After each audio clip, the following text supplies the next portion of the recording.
we'd like to thank all of you who are watching us by way of computer today as we are streamed live by our friends at Comcast.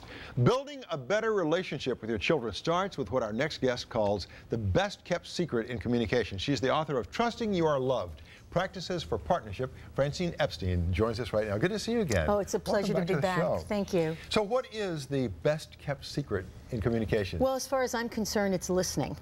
It is the most powerful tool that we have.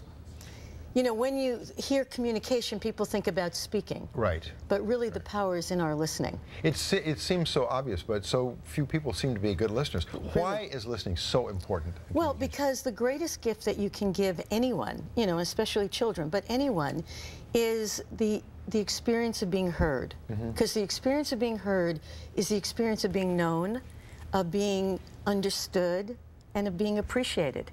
And we all want that. And you also speak of listening with compassion. Yes. Which means what?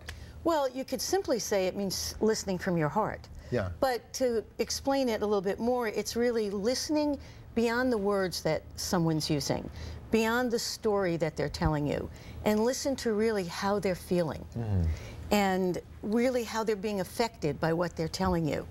Now, let's apply that to communicating with our kids, which is not always easy. Right. For a parent who's struggling, who really wants to listen, but the kid doesn't want to talk, well, you know, especially... What do you say to the child to let them know that you are there to listen? Yeah, because, well, you know, when kids are trying to tell you something, they don't, especially if they're upset, they don't often have the words, little ones especially, don't have the words to talk about their feelings. So one of the things you can do is sort of prompt them by asking some questions. You know, so were you hurt by that? You know, are you feeling mad or angry about that? Or are you feeling sad now? Or, you know, just whatever you think might be what's going on for them. Because if you ask them, they know. Right. But they don't necessarily have the words to tell you. Right. So asking them lets them know that you are available, that you want to hear what they're feeling. But sometimes it's just so difficult, especially with teenagers. They sometimes tend to really shut down. Even though you're making the effort, you know, you're letting them know, I want to know what's going on with you. They just seem to... Well, with teenagers, I wouldn't ask questions as much. I mean, we try, but, you know, it sort of feels like pulling teeth. Yeah, yeah. Really, when they do speak, it's really about listening to not what they're saying, but to be able to hear how they're feeling so that you can speak to that.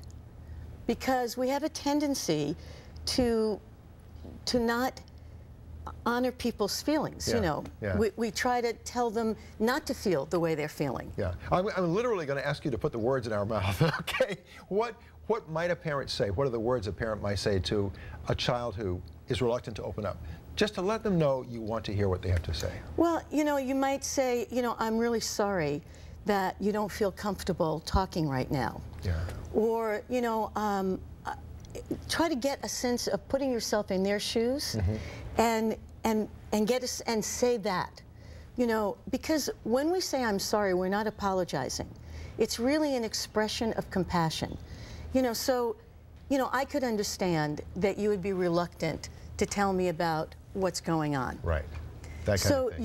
You're actually letting them know that you know how it is for them. Right. Even without them saying it, rather than making them wrong for not saying it. Now, you have a great example for communicating with younger children, the nightmare example. Yeah. Tell us about that. Well, you know, we so frequently we come from a good place as parents, and we want to soothe kids and have them not feel upset when we think they're upset. So if a child wakes up in the middle of the night and they're screaming and they're crying and they're having this nightmare, we'll go in and we'll show them that there's nothing to be afraid of.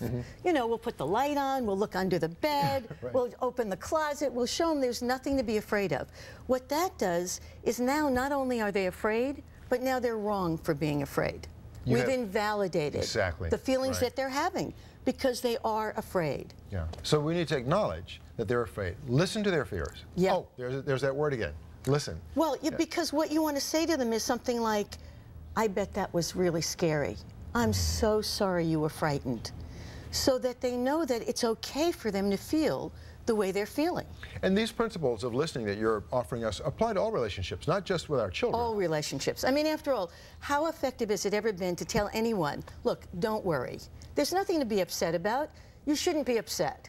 Yeah. I mean, you can tell people don't be upset, but if they're upset, they're upset. Right. And people feel the way they feel.